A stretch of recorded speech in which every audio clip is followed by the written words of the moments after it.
Chapter 8, Section 4, Linear Inequalities, it says inequalities there, in two variables. We're going to solve linear inequalities in two variables. We're going to graph the inequalities using the boundary line, and using a boundary line that might go through the origin, or maybe it might not go through an origin, but we're going to learn how to graph it using a boundary line because we like to use the origin as a test point, but that's going to make sense later on. And we're also going to graph um, systems of linear inequalities that'll be like the intersection or the union of two linear inequalities. So first things first, let's go back. What's a linear equation? A linear equation, we were graphing lines early on, linear equation in two variables way back in one of the earlier chapters. I'm thinking it was chapter 3, but we were also solving those linear inequalities in two variables back in chapter 2. I think we mentioned that in an earlier section. So we're going to kind of combine these. Now remember, with linear inequalities in one variable, we graphed on a number line because we had one unknown. But with linear inequalities with two variables, we're going to need two number lines. We're going to need the Cartesian plane. So what we're going to look at is how to graph inequalities that look like one of the following. Ax plus by is greater than c, ax plus by is greater than or equal to c, ax plus by is less than c, or ax plus by is less than or equal to c. A, b, and c are all real numbers, a and b not both zero. Now that's more of a standard form look. We'll probably like it to look a little bit more like slope-intercept form as in my first example. It says here graph y is greater than or equal to 2x minus 1. Here are the steps. Step number 1, write it as an equation. Change the inequality sign, in this case, change the greater than or equal to into equality. And what you have is a line, which we call the boundary line. The boundary line separates the plane into two half planes. One of the half planes has the answers, the other half plane doesn't have any of the answers. So it's kind of like saying, here's where equality exists. Greater than or equal to exists on one side of this boundary line. Less than or equal to on the other side of the boundary line. So we have to just figure out what side we're going to determine from there. So the first thing is to graph the boundary line. Now, because it has an equal to, the boundary line is part of my solution. Because of the equal to, because that's an equal to. If it doesn't have the equal to, just kind of like we had the open dot and the filled in dot on the number line for linear inequalities in one variable. All right, well, we're going to have a solid line if there's an equal to, and we're going to have a dotted line if there is not an equal to. A dashed line. And that will represent that the points on the line are not part of the solution. But in this case, because of the equal to, we're going to graph this line. So the very first thing I'm going to do is I'm going to graph the line. And here's the line right here. This line, y equals 2x minus 1, has slope 2, y-intercept down here at 0, negative 1. Up 2 to the right 1, draw the line. Now there's two half planes. There's this half plane up here. There's this half plane down here. In this half plane, it contains the point 0, 0. The reason that that's a big deal is because to determine which side has the answer and which side doesn't have the answer, I want to test a point on one of the two sides, and the simplest test point is typically 0, 0, because when you plug 0, 0 in for x and y, it's very simple to simplify. It's very simple to simplify. That's redundant. So here's my inequality, the original problem. If I put 0, 0 in, 0 in for x, 0 in for y, I get 0 is greater than or equal to 2 times 0 minus 1, or I get 0 is greater than or equal to negative 1, which is a true statement.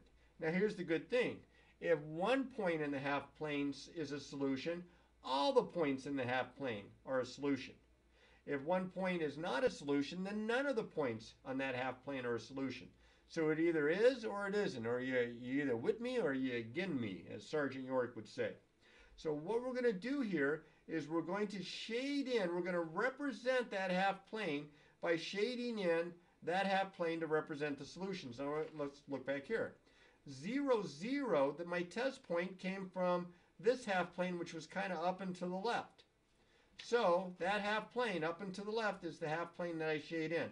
Now some students will take their pencil and they'll put it on the side and they'll shade it in like this. And I don't think that's a good idea. Because first off, it smears, and second off, heaven forbid you realize you made a mistake, then you got to try to erase all that mess. You're better off drawing some nice, simple parallel lines from the line into the direction that cover the half plane that we decided was our solution. That's what I mean by shading it. All right?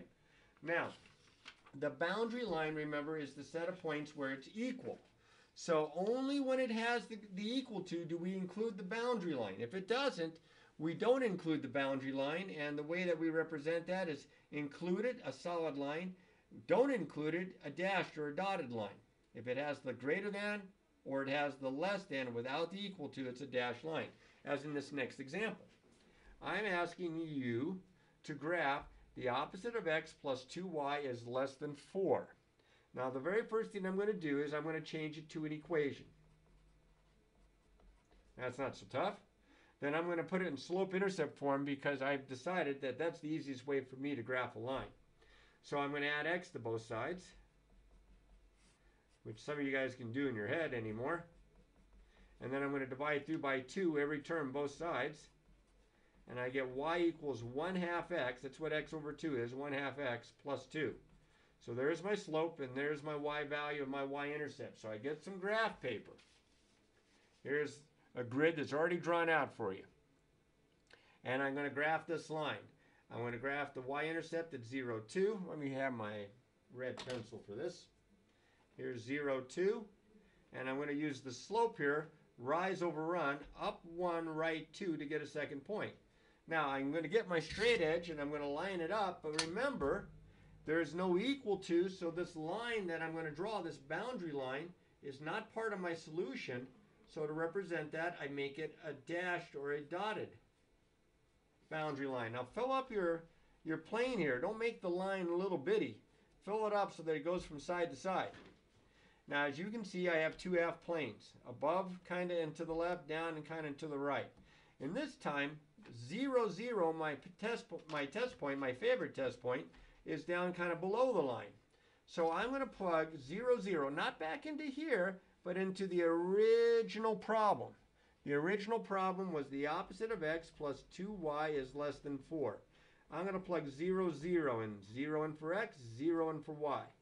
I get the opposite of 0 plus 2 times 0 is less than 4. I get 0 is less than 4. Well, that's a true statement. 0 is less than 4. And since my point 0, 0, my test point, was down below here, this is the half plane that I shade in. Okay? Don't be too sloppy with this. Use a straight edge to draw your boundary line. All right, now the next example, move this over to the side.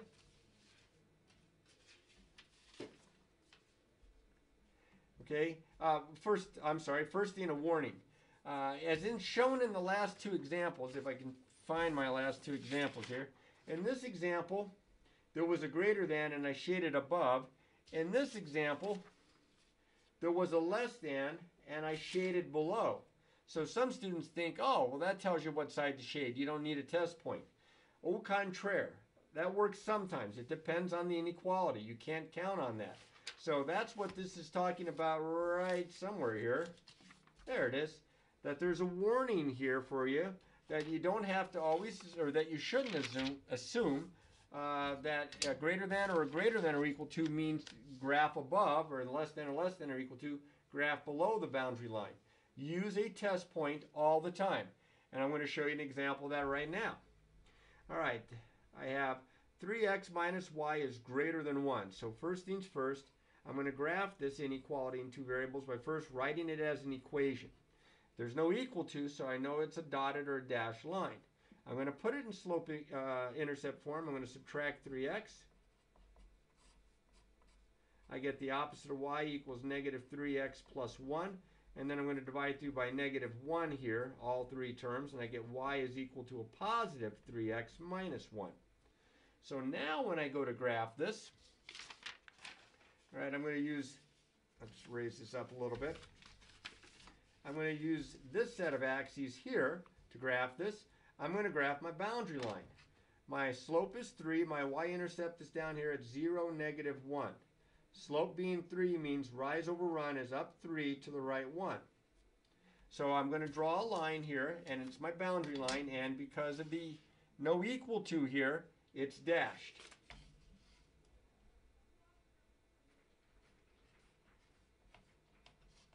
All right, now, do I graph below it? Do I graph above it, or to the right, to the right and down, and to the left and up?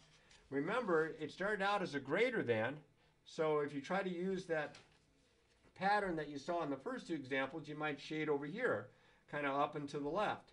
But my test point, which is 0, 0, is up and to the left. It is in that half plane. I'm going to plug 0, 0 in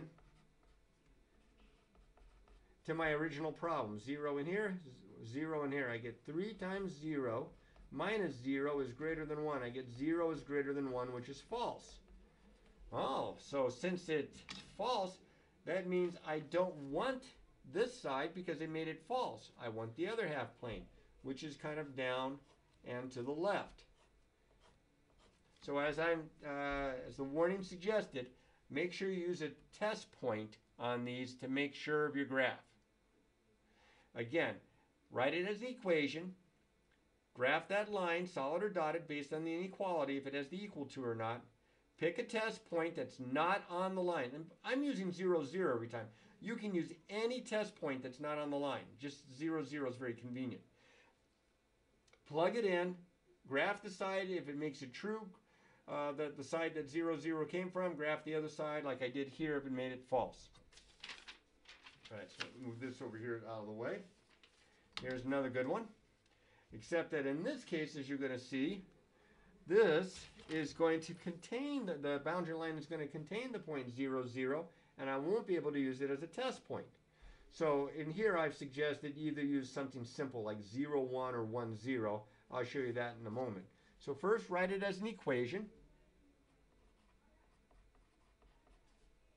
And then solve for y. So it's like a -1 here. Divide 2 by -1, and I get y is equal to -2x. So as you can see, -2x, there's no number out here. That means it's like a +0. My y-intercept is 0, 0. So back over here, here's another set of axes that I've drawn out. I hope this all squeezes in. I think it does. 0, 0 is my y-intercept. My slope is -2, which is like -2 over 1. So down 2, right 1. Because it has an equal to here, it's a solid line.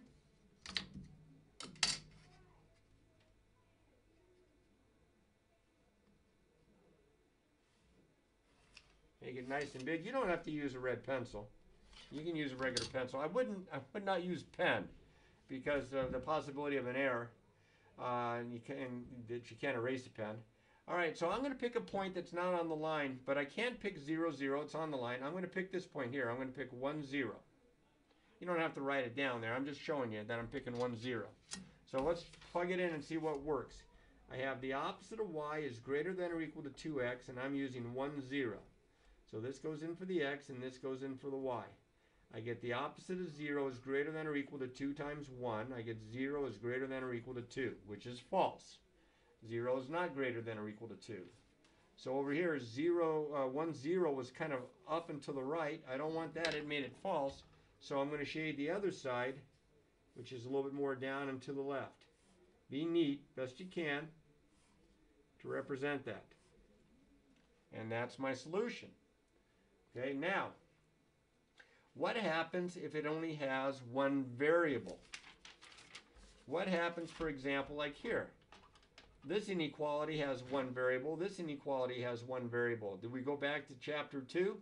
No, it's just that we have special kinds of boundary lines. We have horizontal and vertical boundary lines. That's all that means. Remember, if it just has an x, it's vertical. If it just has a y, it's horizontal. So if I write this as an equation, I get y equals 2, which is a horizontal line, and it's dotted because of there's no equal to. So a dotted horizontal line here at 2. I pick a test point like 0, 0, which is below. Plug 0, 0 in, and you can really only plug 1, 0 in because there's only one variable. Plug the 0 in for the y, and I get into the inequality, and I get 0 is less than 2, which is true, so I shaded below. Let me try this one here. Just kind of shift it over here. There we go. I'm going to first write this as an equation. X plus 5 is equal to 0. I'm going to solve this by subtracting 5. and I get a vertical line, x equals -5. Now, because of the equal to, it's a solid line, so it's x equals -5 would be way 1, 2, 3, 4, 5, way over here. It's a solid vertical line. Okay, that's this guy right here. Now I'm going to pick a test point that's not on the line, like 0, 0. That's a good test point when I can. Plug 0, 0 into here. I have x plus 5 is greater than or equal to 0. Plug in 0, 0. So really just 0 in for x. I get 0 plus 5 is greater than or equal to 0. I get 5 is greater than or equal to 0, which is true. So I want to include the side with 0, 0, which is kind of here to the right. So I shade in to the right. Oops. Now see right there, that's wrong. You don't want to cross the line. And you want to fill it up. Don't just do this. I get students that just do this on the one side. No, that's not a good idea. You're counting on me interpreting that as the entire side shaded. Don't do that. Okay, you don't want to assume that. All right. Now, the only thing that really remains is if we have a system of inequalities. A system meaning two or more. All right, so back here. All right, so we consider the union or the intersection of two linear inequalities in two variables. The intersection is, if it's an and, we want everything that is in where the shading would overlap, which is what we normally look for 95% of the time. If it's a union, we want the shading of both graphs. So I'm going to do one example of each here, which is good because I have two sets of axes left. First one here. You're going to put both of them on here, and it's an and, so we're going to look to see where they overlap because we want the intersection. So this is y equals 2x minus 3, and this is x equals 1. That's vertical, and that's going to have slope 2 with y-intercept at 0, -3. This is going to be dotted. This is going to be solid. So one at a time here. Colored pencils come in actually kind of handy for this kind of problem. I don't know if I have any colored pencils with me today other than my red pencil. I should get a set. That would make it easier. So we'll do this one in traditional pencil. 1, 2, 3 is down here. My slope is 2 over 1. It's dotted.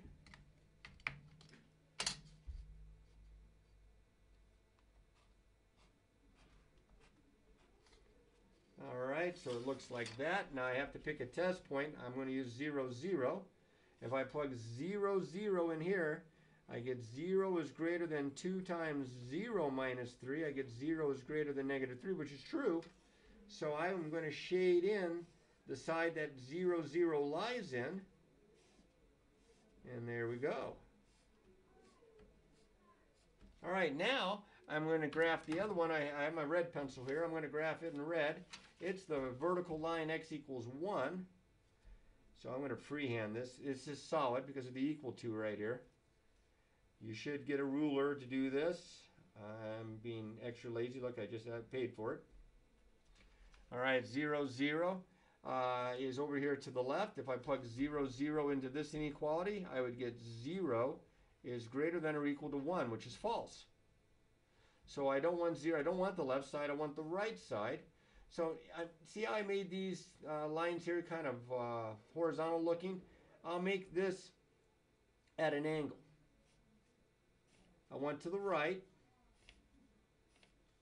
Now because this one is an and, I want where they overlap, which is this little, looks like triangular region here. You can kind of darken it in a little bit. And that would be my solution. That would be the part of my answer that is overlapped in both, that is part of both the solution sets of both inequalities. Now, if I change the problem ever so slightly to an or statement instead of an and statement, I still get all the graphs the same, except that with an or statement, I want everything that's shaded. I want all of this, and I want all of this. So that's the difference there. If it's an or statement, I want the union of the two sets, and that's exactly what this is supposed to represent there.